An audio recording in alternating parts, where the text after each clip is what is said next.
be a fun bunch. You'll have to have one for me. I'm trying to take the night off. I had a really rough night the other night, you guys.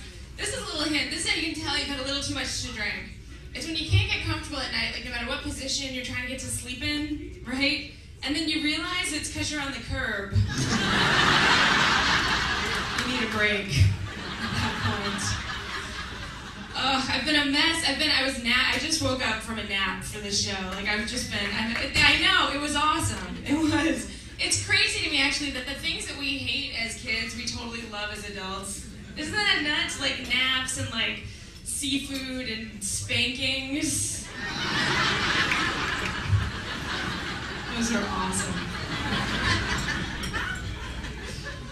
I've also been jet lagged. I was traveling and I went to India for 2 weeks, so I've been totally jet lagged. It's a huge time change, which is kind of shocking, you know, to the system. I don't know if you guys know how big it is, but when it's 5 o'clock in New York, in India, it's like 1981. That's a hard adjustment. Like the Breakfast Club was playing, Michael Jackson was still alive, and black. That was weird. I flew Air India, and if you ever get a chance to do that, don't. It is unpleasant. It looks like every other airline, but it's not. Like you walk in and it's first class, and then right behind it is third world.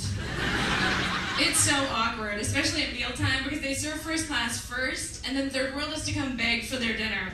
I don't even like curry, you guys. I don't like it.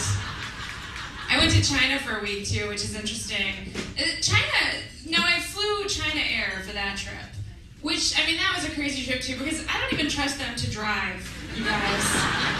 I don't know why I thought flying would be any better. But I got there, it turns out, I was so excited. It turns out the Chinese don't know that much about Chinese culture. It's true. They didn't even serve us fortune cookies at the end of our meals. Like, do you even know that you're China? Can you get it together, please? I went to Hong Kong. Disney is in Hong Kong. I went to Hong Kong Disney, which is a crazy place to go. They have really different promotions than we have here. Like, when I went, it was your first child gets in free, and your second child gets you executed. They're pretty serious about their one-child policy, you guys. I would not mess with it. But I live right now in the city. I live in Manhattan. I live uptown in Harlem, which is kind of fun.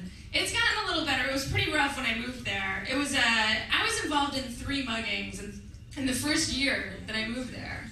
I know, it was really scary, you know, but I mean, I made some money, you guys. I did all right. I got my cell phone and my iPod. I was like, I should quit while I'm ahead because I don't want to have to stab a bitch. Like that. My neighborhood's kind of nuts, though. There's always something going on. There's, like, parades and rallies and always something. And I love it. Like, I try to get involved, and it's really hard for me to because my neighbors hate that I'm there. And I know they do because they tell me all the time, which is nice. I was walking towards the subway the other day. This guy just yells at me all day long. That's what he does. He's like, that's right, get the hell out of my neighborhood. You don't see any other white people up here, do you? I looked around and I was like, oh my God, no. But it's only noon. I think they're all at work.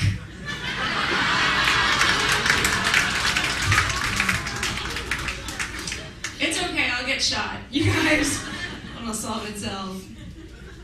I'm really not gonna make it. It's really bad, like, because I don't get reception on my cell phone, and I live on the 3rd floor of my building. So every time I go to make a phone call, I have to like lean out the window like this. And there's always like a guy with a crowd gathered around, like, I told you that white bitch is a snitch. It's not working out.